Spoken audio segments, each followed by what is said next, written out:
Hi friends, ఈరోజు మనం రీసెంట్గా మలయాళంలో ఒక మంచి హర్రర్ అండ్ థ్రిల్లర్ కాన్సెప్ట్తో వచ్చిన జియో హాట్స్టార్లో స్ట్రీమింగ్ అవుతున్న డైసెరై మూవీ స్టోరీ డిస్కస్ చేసుకోబోతున్నాం. ఇలాగే మీకు ఇంకా ఏ మూవీ స్టోరీ అని ఎక్స్ప్లెనేషన్ కావాలి అంటే ఆ మూవీ నేమ్ అనేది కమెంట్ బాక్స్లో కామెంట్ చేయండి. ఇంకా ఏమాత్రం ఆలస్యం చేయకుండా మూవీలోకి వెళ్ళిపోదాం.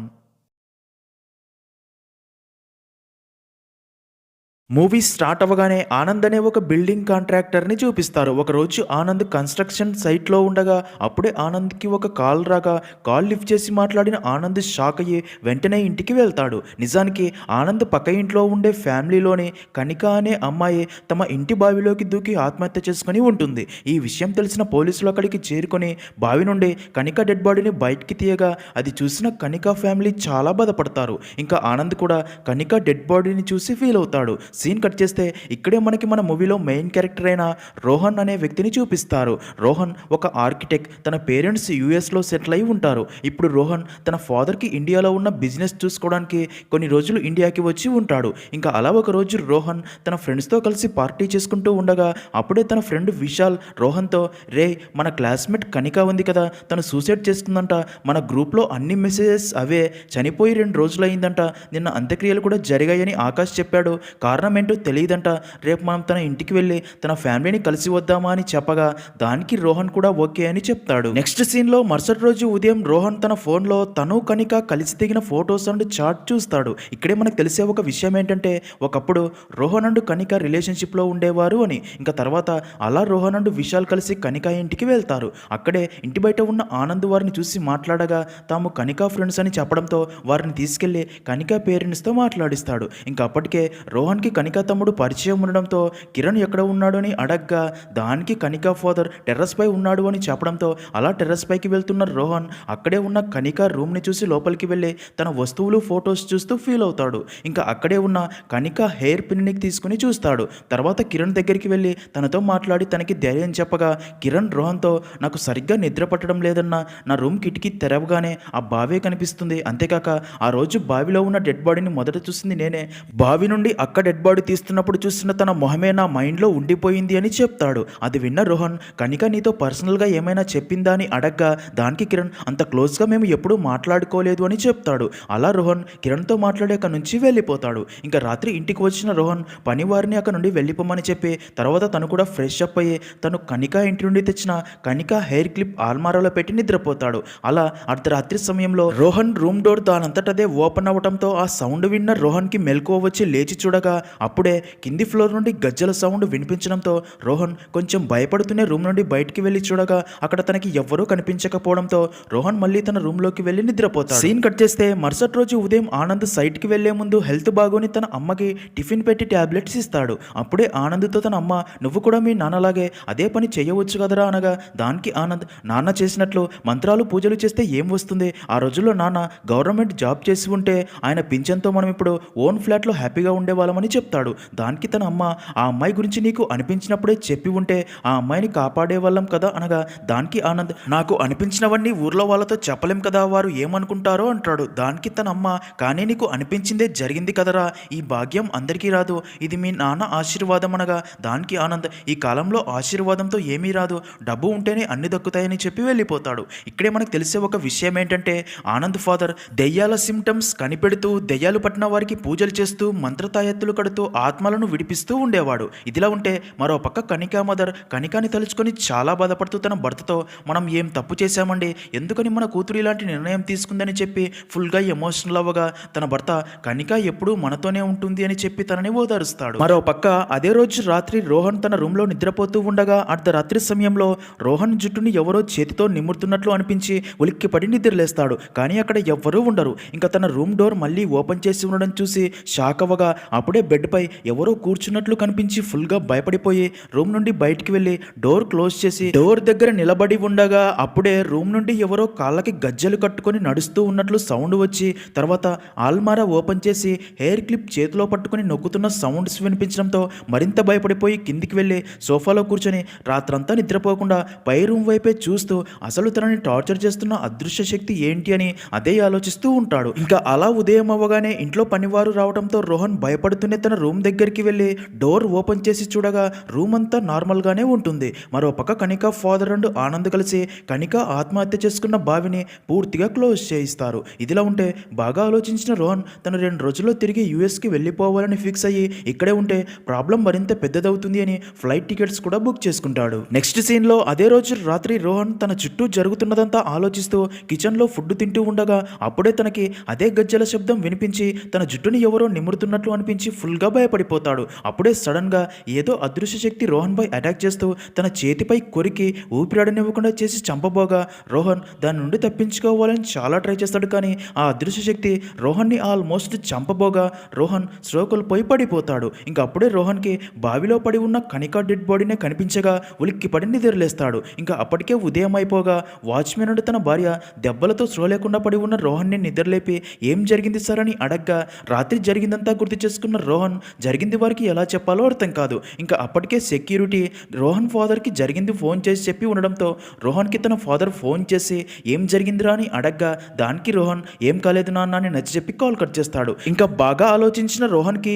తనని భయపెడుతూ టార్చర్ చేస్తుంది కనిక ఆత్మనే అని ఫిక్స్ అయ్యి తనతో ఉన్న వీడియోస్లో కూడా కనిక రోహన్ జుట్టుని నిమురుతూ ఉండడం చూసి కోపంతో ట్రిమ్మర్తో తన హెయిర్ షార్ట్ చేసుకుంటాడు. అలాగే తన చేతి మీద చేసిన గాయం చూసుకుని కోపంతో రగిలిపోయి కనిక ఆత్మ నుండి ఎలాగైనా తప్పించుకోవాలని బాగా ఆలోచించి అదే రోజు వెళ్ళి కనిక పక్క ఇంట్లో ఉండే ఆనంద్ని కలిసి మీరు నాకు హెల్ప్ చేయాలని అడగ్గా దానికి ఆనంద్ ఏం జరిగింది అంటాడు. దానికి రోహన్ 8 నెలల ముందు స్కూల్ ఫంక్షన్లో నేను కనికాని కలిశాను.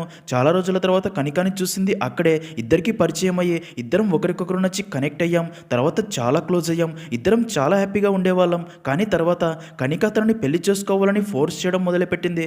ఎప్పుడు చూసినా కాల్స్ మెసేజెస్ చేస్తూ పెళ్లి అని విసిగించేది. తనతో ఇదంతా వర్కౌట్ అవ్వదు అని అర్థమయ్యేలా చెప్పాలని చాలా ట్రై చేశాను. కానీ తను నా మాట వినలేదు. దాంతో నేనే తనకి కొంత దూరంగా ఉన్నా. తర్వాత తన నుండి కాల్స్ కానీ మెసేజెస్ కానీ రాలేదు.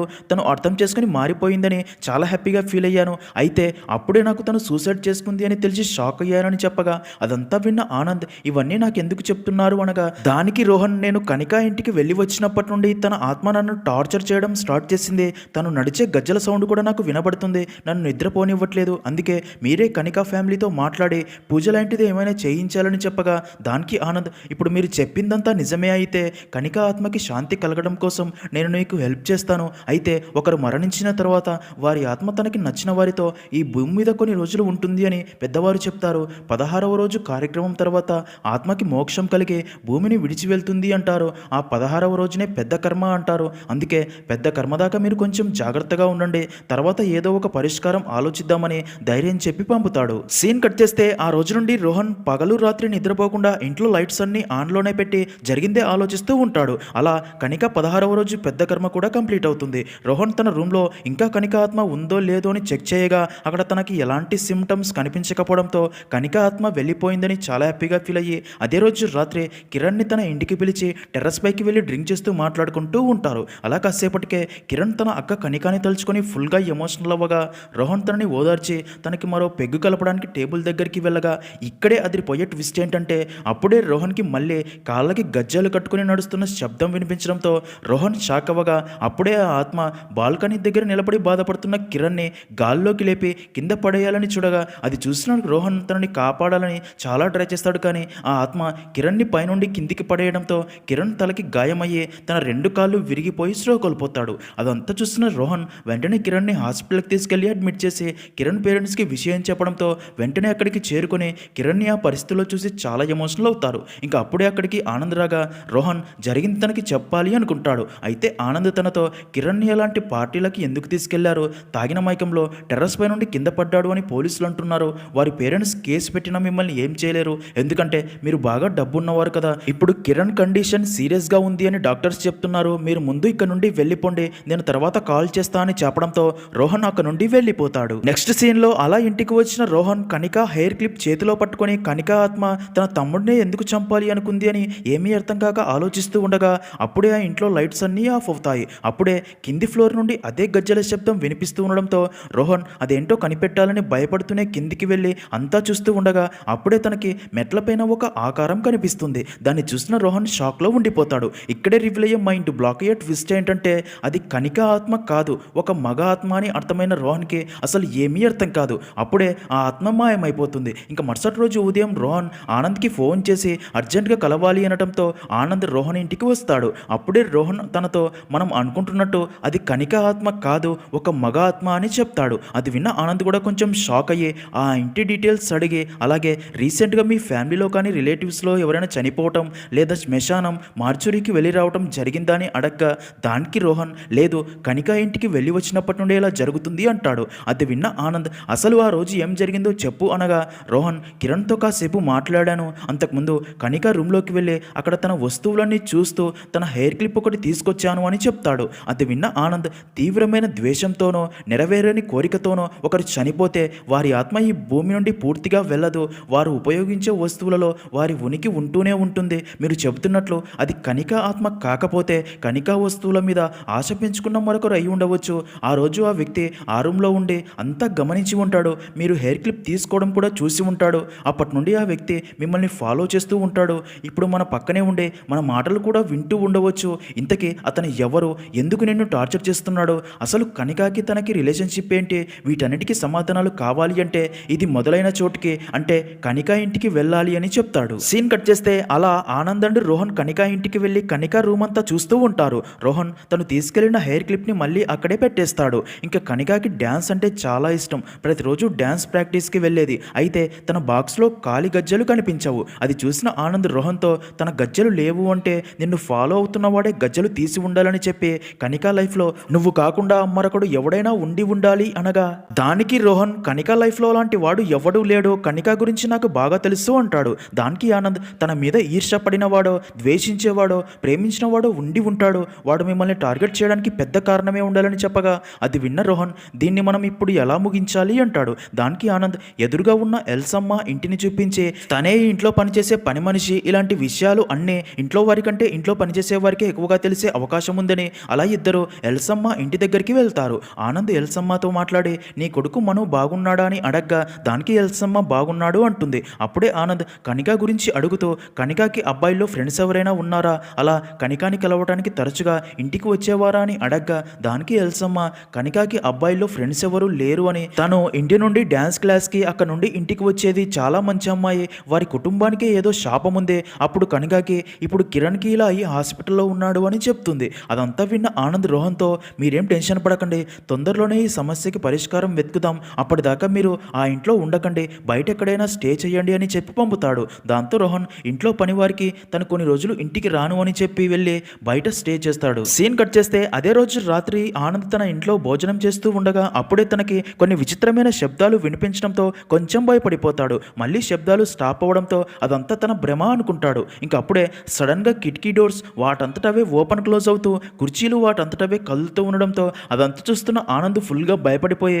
వెంటనే దేవుడి గదిలోకి వెళ్ళి డోర్స్ క్లోజ్ చేసి దేవుడి పటాల ముందు దీపం వెలిగించబోతాడు. ఇంకప్పుడే సేమ్ అదే కాలికి గజ్జలు కట్టుకుని ఆ గది దగ్గరికి ఎవరో నడుస్తూ వస్తున్నట్లు శబ్దం రావడంతో ఆనంద్ మరింత భయపడిపోయి దీపం వెలిగించి ఆ డోర్ వైపే చూస్తూ ఉండగా అప్పుడే ఏదో ఆకారం డోర్కి దగ్గరగా వచ్చి విచిత్రమైన సౌండ్స్ చేసి కాసేపటికి వెళ్ళిపోతుంది. దాంతో ఆనంద్ కూడా ఇంకా భయపడుతూనే డోర్స్ ఓపెన్ చేసి చూడగా అక్కడ ఎవ్వరూ ఉండరు. ఇంకా పక్క రూమ్లోని తన అమ్మకి ఏమైనా అయ్యిందేమో అని వెళ్ళి చూడగా తను నిద్రపోతూ ఉండడంతో అమ్మయ్య అనుకుంటాడు. ఇదిలా ఉంటే మరో పక్క హాస్పిటల్లో కనికా తమ్ముడు కిరణ్ హెల్త్ సిచ్యుయేషన్ ఇంకా క్రిటికల్గానే ఉన్నట్లు చూపిస్తారు. నెక్స్ట్ సీన్లో ఆనంద్ వెళ్ళి రోహన్ని కలిసి మాట్లాడి కనిక ప్రతిరోజు డ్యాన్స్ క్లాస్కి వెళ్ళే ప్లేస్కి వెళ్ళి అక్కడి తన ఫ్రెండ్ని కలిసి కనిక ఎవరితోనైనా రిలేషన్షిప్లో ఉండటం లేదా కనికాని ఎవరైనా అబ్బాయిలు ఇబ్బంది పెట్టడం లాంటివి జరిగాయా అని అడగ్గా దానికి కనిక ఫ్రెండ్ కనిక ఎవరితోనూ రిలేషన్షిప్లో అయితే లేదు, కానీ 7-8 నెలల క్రితం ఒకరోజు డ్యాన్స్ క్లాస్ అయిపోయాక ఇంటికి వెళ్లేందుకు బస్ కోసం వెయిట్ చేస్తూ ఉండగా ఫుల్గా వర్షం పడడం స్టార్ట్ అయింది.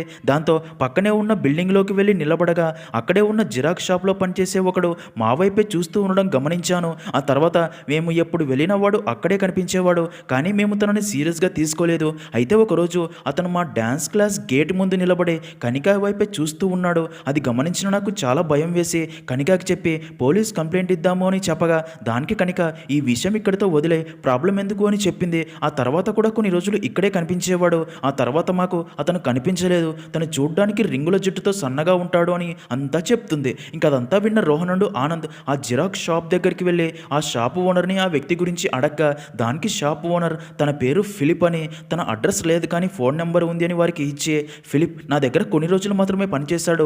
నిజానికి అప్పుడు నా షాప్లో పనికి ఎవరూ అవసరం లేదు, కానీ ఆ చర్చి ఫాదర్ చెప్పారు అని పనిలో పెట్టుకున్నాను. వాడిది ఒక విచిత్రమైన క్యారెక్టర్. ఇష్టం ఉంటే పనిచేస్తాడు, లేదా ఆ రోడ్డు వైపు ఎప్పుడు చూస్తూ కూర్చుంటాడు. వాడి వల్ల నాకు చాలా ఇంక్ అండ్ పేపర్స్ లాస్. ఎప్పుడూ ఏవో ప్రింట్ తీస్తూనే ఉండేవాడు. ఆ పేపర్స్ కూడా నా దగ్గరే ఉన్నాయని వారికి ఇస్తాడు. రోహన్ అండ్ ఆనంద్ ఆ పేపర్స్ తీసుకుని చూడగా అవి బైబిల్లోని వాక్యాలు, సంకీర్తనలు అనిపిస్తుంది. ఇంకా రోహన్ ఫిలిప్ నెంబర్కి కాల్ చేయగా నెంబర్ వర్క్ చేయదు. అప్పుడే షాప్ ఓనర్ వారితో, తర్వాత ఫిలిప్ సౌదీకి వెళ్ళాడు అని చర్చి ఫాదర్ చెప్పాడు. ఆ ఫాదర్ని కలిస్తే మీకు తన గురించి మరిన్ని విషయాలు తెలియవచ్చు అని చెప్తాడు. అప్పుడే ఆనంద్ రోహన్తో మనం వెతికే వ్యక్తి ఇతనే అయి ఉంటాడా అనగా, దానికి రోహన్ మనకు ఒక్క విషయం తెలియాలి, అసలు ఈ ఫిలిప్ బ్రతికి ఉన్నాడా చనిపోయాడా అని అంటాడు. దానికి ఆనంద్, ఈ ఏరియాలోని వాళ్ళందరూ ఒక ఏజెంట్ ద్వారానే సౌదీకి వెళ్తారు. ఎల్సమ్మ కొడుకు మను కూడా ఆ ఏజెంట్ ద్వారానే సౌదీకి వెళ్ళాడని చెప్పింది. మనకి ఆ ఏజెంట్ నెంబర్ దొరికితే ఆ ఫిలిప్ ఎవరో తెలుస్తుంది. ఎల్సమ్మ దగ్గర ఆ ఏజెంట్ నెంబర్ ఉండొచ్చు అని చెప్పగా, అది విన్న రోహన్, నేను ఎల్సమ్మ ఇంటికి వెళ్ళి ఆ ఏజెంట్ నెంబర్ తీసుకుంటాను, మీరు చర్చికి వెళ్ళి ఫాదర్తో మాట్లాడండి అని చెప్పి వెళ్ళిపోతాడు. ఇంకా ఆనంద్ వెళ్ళి చర్చి ఫాదర్ని కలిసి ఫిలిప్ తీసిన ప్రింట్అవుట్స్ పేపర్స్ చూపించగా, వాటిని చూసిన ఫాదర్ బైబిల్లోని కొన్ని వాక్యాలతో ఇవి కలిపి రాశారు. ఇంకా ఈ తర్వాత పేపర్స్లో ఉంది కదా, దీన్ని డైసిరై అంటారు. ఇది లాటిన్ పదం. దీని అర్థం శిక్షాధీనం. అందుకు సంబంధించిన సంకీర్తనలే ఇవన్నీ. వీటిని ఏదైనా పుస్తకం నుండి లేదా ఇంటర్నెట్ నుండి తీసి ఉండవచ్చు. అంతెందుకు, ఒకవేళ దీన్ని ఆ ఫిలిపే రాసి ఉన్నా కూడా ఆశ్చర్యపోనవసరం లేదు. ఈ లైబ్రరీలో అతను చదవని పుస్తకం అంటూ లేదు అని చెప్తాడు. అదంతా విన్న ఆనంద్, ఫిలిప్ ఫోటో మీ దగ్గర ఉందా అని అడగ్గా, ఫాదర్ చూస్తా ఉండు అని చెప్పి తన ఫోన్లో చెక్ చేస్తాడు. ఇదిలా ఉంటే మరో పక్క రోహన్ ఎల్సమ్మ ఇంటికి వెళ్ళి మనుని సౌదీకి పంపిన ఏజెంట్ నెంబర్ కావాలి అని అడగ్గా, ఎల్సమ్మ ఇంట్లోకి వెళ్ళి ఏజెంట్ నెంబర్ కోసం వెతుకుతూ ఉంటుంది. అప్పుడే రోహన్ అక్కడే ఉన్న ఎల్సమ్మ కొడుక్కి చెందిన మెడల్స్ చూసి మైండ్ బ్లాక్ అయ్యి షాక్లో ఉండిపోతాడు. మరో పక్క ఫాదర్ ఆనంద్కి ఫిలిప్ ఫోటో చూపించగా, అది చూసిన ఆనంద్ కూడా షాక్ అయ్యి, ఫిలిప్ ఎవరో కాదు, ఎల్సమ్మ కొడుకు మనునే ఫిలిప్ అంటారు అని అర్థమవుతుంది. మరో పక్క రోహన్కి కూడా మను అసలు పేరు ఫిలిప్ అని అర్థమయ్యి ఆ ఇల్లంతా చూస్తూ అక్కడే క్లోజ్ చేసి ఉంచిన రూమ్ చూసి డోర్ ఓపెన్ చేసి లోపలికి వెళ్ళి అక్కడి దృశ్యం చూసి మైండ్ బ్లాక్ అయ్యి షాక్లో ఉండిపోతాడు. ఇక్కడే రివీల్ అయ్యి అదిరిపోయే ట్విస్ట్ ఏంటంటే,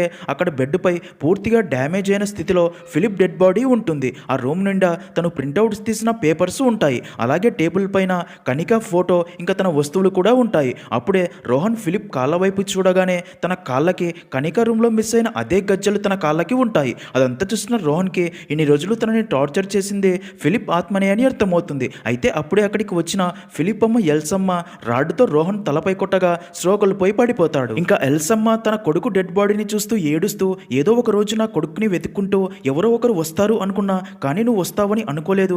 చనిపోకముందు వాడికి ఒక కోరిక ఉండేది, చనిపోయాక కూడా వాడి దినచర్యలో ఏ మార్పు ఉండకూడదు అని ఇలా సువార్తనలు వింటూ కిటికీ నుండి కనికాని చూస్తూ ఉండాలి అనుకున్నాడు. అందుకే తన కోరికకి ఏది అడ్డు రాకూడదు అనుకున్నా. నిజానికి ఫిలిప్ కనికాని ప్రాణంలా ప్రేమిస్తూ ఉంటాడు, కానీ ఆ విషయం కనికాకి చెప్పేంత ధైర్యం లేక దూరం నుండి చూస్తూ సంతోషపడుతూ ఉంటాడు. ఇంకా ఇక్కడే మనకు తెలిసే ఒక విషయం ఏంటంటే, ఫిలిప్కి క్యాన్సర్ ఉంటుంది. తను మరికొన్ని రోజుల్లో చనిపోబోతాడు. అలాగే ఫిలిప్కి శ్వాస ఇబ్బంది ప్రాబ్లం కూడా ఉంటుంది. ఊపిరి తీసుకోలేక ఇబ్బంది పడుతూ ఉండేవాడు. ఫిలిప్ తనకి శ్వాస అందని ప్రతిసారి ఏడుస్తూ తన అమ్మతో తనకి కనికా మొహం ఎక్కడ దూరం అవుతుందో అని చెప్పి ఏడ్చేవాడు. తన కొడుకు బాధని చూస్తున్న ఎల్సమ్మ ఆ రోజు నుండే కనికా ఫోటో, తర్వాత తన వస్తువులు ఒక్కొక్కటిగా తెచ్చి ఫిలిప్కి ఇస్తూ ఉంటుంది. వాటిని చూసి ఫిలిప్ చాలా సంతోషిస్తూ ఉండేవాడు. ఇప్పుడు ఆ రూమ్ మొత్తం కనికా వస్తువులే ఉంటాయి. ఇంకా ఫిలిప్ చనిపోయే చివరి రోజుల్లో కూడా తన కాళ్ళకి కనికా గజ్జలు కట్టినప్పుడు ఫిలిప్ చాలా ఆనందపడి ఉంటాడు. ఆ సంతోషమే ఫిలిప్ చనిపోయాక కూడా తన ఆత్మ ఈ లోకం విడిచి వెళ్లకుండా తన రూమ్లోనే ఉండిపోయేలా చేసి ఉంటుంది. అందుకే కొడుకు మీద పిచ్చి ప్రేమతో ఎల్సమ్మ ఫిలిప్ చనిపోయాక ఆ విషయం ఎవరికీ చెప్పకుండా తన శవాన్ని అదే రూమ్లో ఉంచి జాగ్రత్తగా చూసుకుంటూ ఉంటుంది. ఇంకా ఇప్పుడు తన కొడుకుని తన నుండి దూరం చేయాలి అని వచ్చిన నిజం తెలిసిన రోహన్ని చంపేయాలని ఫిక్స్ అవుతుంది. మరో పక్క ఆనంద్ ఎన్నిసార్లు రోహన్కి ఫోన్ చేసినా లిఫ్ట్ చేయకపోవడంతో తను ఎల్సమ్మ ఇంటికే వెళ్తానని చెప్పిన విషయం గుర్తొచ్చి అలా తను కూడా ఎల్సమ్మ ఇంటికి బయలుదేరుతాడు. సీన్ కట్ చేస్తే అదే రోజు రాత్రి ఆనంద్ ఎల్సమ్మ ఇంటి దగ్గరికి చేరుకోగా, ఇంటి దగ్గర రోహన్ కారు చూసిన ఆనంద్ ఇంట్లోకి వెళ్ళబోగా, అప్పుడే ఇంటి వెనుక గొయ్యి తవ్వుతున్న ఎల్సమ్మని చూసి షాక్ అయ్యే వెంటనే ఇంట్లోకి వెళ్ళి స్లో లేకుండా పడి ఉన్న రోహన్ని లేపగా, రోహన్ ఆనంద్కి ఫిలిప్ డెడ్ బాడీ చూపిస్తాడు. అది చూసిన ఆనంద్ కూడా మైండ్ బ్లాక్ అయ్యి డెడ్ బాడీ కాళ్ళకి ఉన్న గజ్జలు చూసి, దీనివల్లే తన ఆత్మ ఈ లోకం విడిచి వెళ్ళట్లేదు, ముందు తన కాళ్ళకి ఉన్న గజ్జలు తీసేయాలి అని గజ్జలు కాళ్ళ నుండి తీసేయడానికి ఎంత ట్రై చేసినా అవి అతుక్కొని ఉండటం వల్ల రావు. దాంతో ఒక షార్ప్ వెపన్ కావాలి అంటాడు. అది విన్న రోహన్ కత్తి తీసుకురావడానికి కిచెన్లోకి వెళ్ళి కత్తి కోసం వెతుకుతూ ఉండగా అప్పుడే సడన్గా ఇంట్లోని లైట్స్ ఆఫ్ అయ్యి చీకటిగా మారుతుంది. కిచెన్లో సౌండ్స్ విన్న ఎల్సమ్మ అక్కడికి వచ్చి గొడ్డలితో రోహన్ పై అటాక్ చేస్తూ చంపబోగా రోహన్ తన నుండి తప్పించుకోవాలని ట్రై చేస్తూ ఉంటాడు. మరోపక్క ఫిలిప్ డెడ్ బాడీ ఉన్న రూమ్ డోర్స్ క్లోజ్ అవ్వడంతో ఆనంద్ ఫుల్గా భయపడిపోగా అప్పుడే ఫిలిప్ ఆత్మ ఆనంద్ పై అటాక్ చేసి ఊపిరిడనివ్వకుండా చేసి చంపబోతుంది. మరోపక్క ఎల్సమ్మ రోహన్ని దారుణంగా కొట్టి చంపబోగా రోహన్ తనని బలంగా వెనక్కి నెట్టడంతో తలకి గాయమై కింద పడిపోతుంది. దాంతో రోహన్ ఆ రూమ్ డోర్స్ పగలగొట్టి లోపలికి వెళ్ళి చూడగా ఆత్మ ఆనంద్పై అటాక్ చేస్తూ ఊపిరిడనివ్వకుండా చేస్తూ చంపుతుందని అర్థమయ్యి ముందు ఆ డెడ్ బాడీ కాళ్ళకు ఉన్న గజ్జలు వేరు చేయాలి అని కత్తితో ఫిలిప్ డెడ్ బాడీ నుండి 2 కాళ్ళు నరికి వేరు చేస్తాడు. అలా గజ్జలతో ఉన్న కాళ్ళని తీసుకెళ్లి పొయ్యి మంటల్లో వేసి తగలబెట్టేస్తాడు. అదంతా చూస్తున్న ఎల్సమ్మ తన కొడుకు తనకి దూరం అవుతున్నాడు అని బాధపడుతుంది. అలా కాళ్ళు పూర్తిగా కాలిపోగానే ఫిలిప్ ఆత్మ తన రూమ్ నుండి ఈ లోకాన్ని విడిచి వెళ్ళిపోయినట్టు చూపిస్తారు. దాంతో ఆనంద్ ప్రాణాలతో బయటపడతాడు. ఇంకా అప్పుడే ఫిలిప్ రూమ్కి మంటలు అంటుకొని వ్యాపించి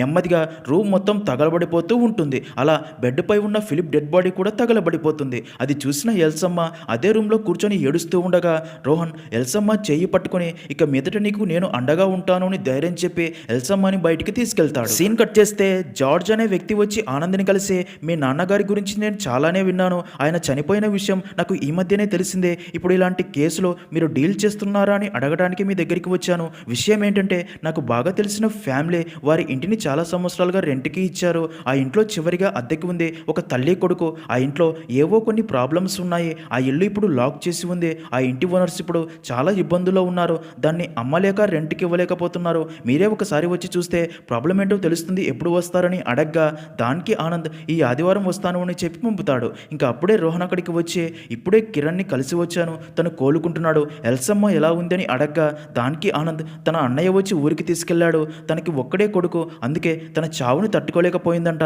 ఇక్కడ సమస్య ఏంటంటే ఎవరు కూడా తమకి కావలసిన వారిని సులభంగా వదులుకోవటం లేదు అంటాడు. అది విన్న రోహన్ నేను రేపు ఉదయం యూఎస్కి వెళ్ళిపోతున్నా, అందుకే ఒకసారి మిమ్మల్ని కలవాలి అని వచ్చాను అనగా దానికి ఆనంద్ సరే అలాగే వెళ్ళండి, మీ నాన్నగారిని అడిగానని చెప్పండి, తనే నా ఇన్స్పిరేషన్ అంటాడు. నెక్స్ట్ సీన్లో అలా ఎయిర్పోర్ట్కి వెళ్లేందుకు రోహన్ బ్యాగ్స్ అన్ని ప్యాక్ చేసుకుంటూ ఉండగా ఇక్కడే అదిరిపోయే ట్విస్ట్ ఏంటంటే అప్పుడే రోహన్కి మళ్ళీ తన రూమ్ నుండి అదే హెయిర్ పిన్ నొక్కుతున్న సౌండ్ రావడంతో భయపడుతూ తన రూమ్లోకి వెళ్ళగా తన బెడ్పై అదే కనిక హెయిర్ పిన్ ఉంటుంది. అలాగే బెడ్పై ఎవరో కూర్చున్నట్లు ఉండడంతో రోహన్ మరింత భయపడిపోతూ పక్కనే ఉన్న బెడ్షీట్ తీసుకుని బెడ్పై వేయగా అక్కడ నిజంగానే ఏదో ఆకారం ఉన్నట్లు క్లారిటీ రావడంతో రోహన్ గుండె వేగం ఒక్కసారిగా పెరిగి ఫిలిప్ ఆత్మ ఈ లోకం విడిచి వెళ్ళిపోయింది కదా, మళ్ళీ ఇది ఎవరు అని బెడ్షీట్ని వెనక్కి లాగి చూసి షాక్లో ఉండగా అప్పుడే లేడీ వాయిస్లో రోహన్ అని వినిపిస్తుంది. అది విన్న రోహన్ మైండ్ బ్లాక్ అయ్యి షాక్లో ఉండిపోతాడు. అలా అక్కడితో మూవీ అనేది ఎండ్ అవుతుంది.